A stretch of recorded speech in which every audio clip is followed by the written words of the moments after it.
श्री विष्णु भगवान की कृपा हो सब पर अपरंपार। कार्तिक मास में मैं करूं 15वां विस्तार। राजा पृथु ने नारद जी से पूछा कि हे मुनिश्रेष्ठ, तब दैत्यराज ने क्या किया, यह सब मुझे विस्तार से सुनाइए।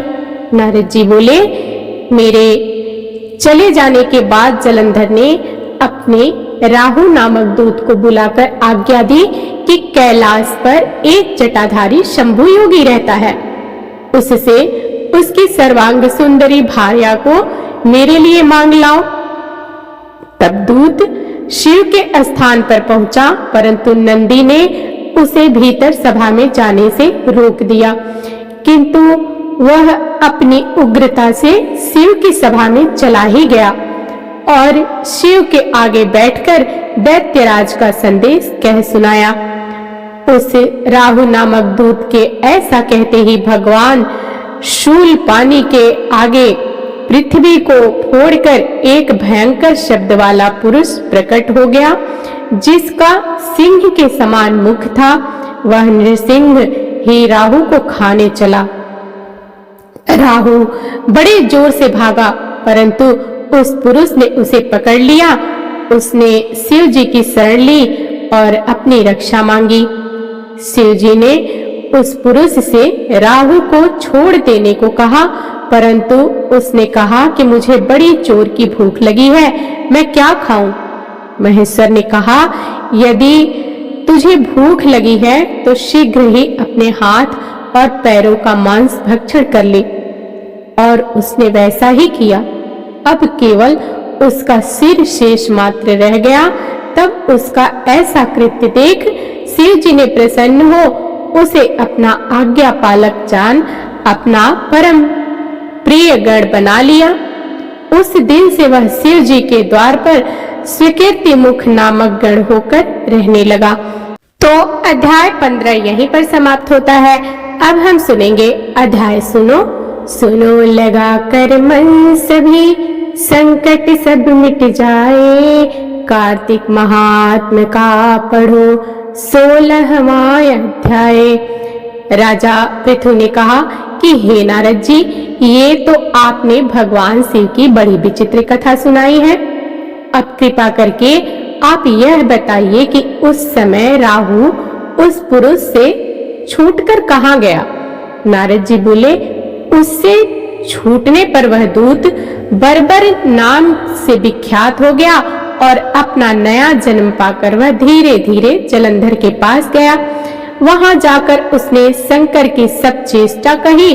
उसे सुनकर दैत्यराज ने सब दैत्यों को सेना द्वारा आज्ञा दी। लनेमी और शुंभ निशुंभ आदि सभी महाबली दैत्य तैयार होने लगे।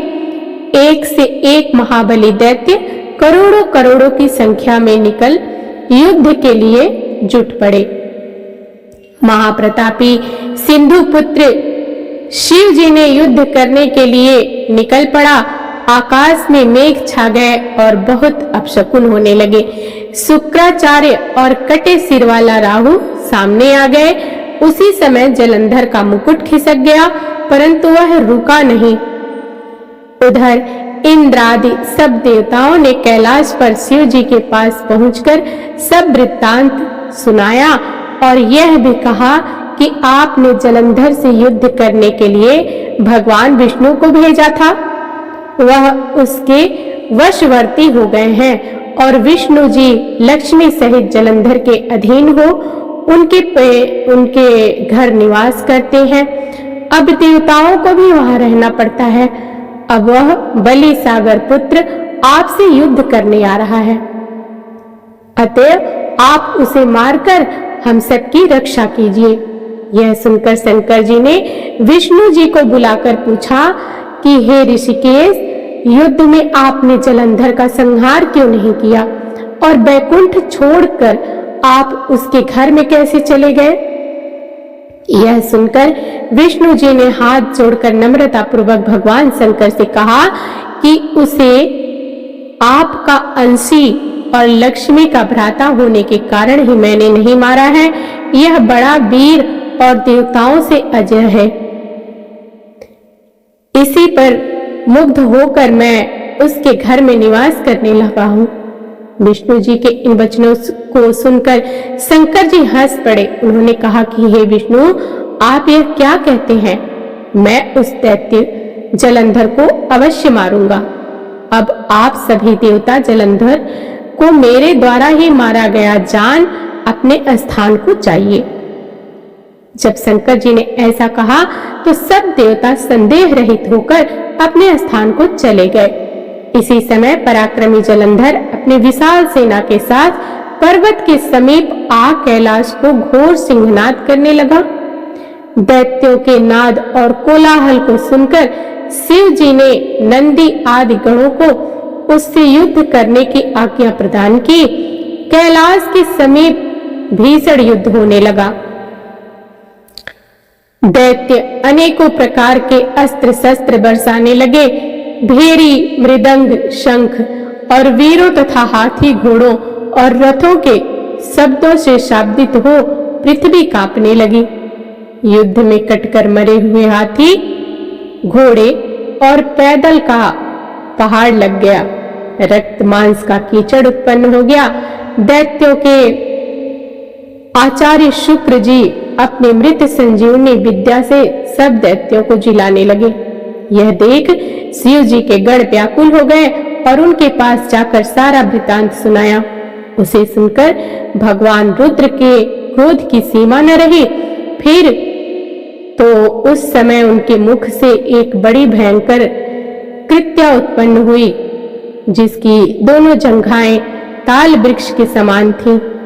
यह युद्ध भूमि में जा सब असुरों का चवर्ण करने लग गई और फिर वह शुक्राचार्य के समीप पहुंची और शीघ्र ही अपनी योनि में गुप्त कर लिया। फिर स्वयं भी अंतर्ध्यान हो गई। शुक्राचार्य के गुप्त हो जाने से दैत्यों का मुख मलिन पड़ गया और वे युद्ध भूमि को छोड़ भागे। इस पर शुंभ, निशुंभ और कालनेमी आदि सेनापतियों ने अपने भागते हुए वीरों को रोका। शिव जी के नंदी आदि गणों ने भी, जिसमें गणेश और स्वामी कार्तिकेय भी थे, तो दैत्यों से भीषण युद्ध करना आरंभ कर दिया। आज की कथा यहीं पर समाप्त होती है। आप सबको कथा कैसी लगी कमेंट बॉक्स में जय श्री हरि विष्णु और भोलेनाथ की जय अवश्य लिखिएगा। आप सभी भक्तजनों का दिन शुभ हो और हमारी वीडियो को लाइक, चैनल को सब्सक्राइब करना ना भूलिएगा। मिलते हैं अगले दिन अगली वीडियो में। तब तक के लिए धन्यवाद।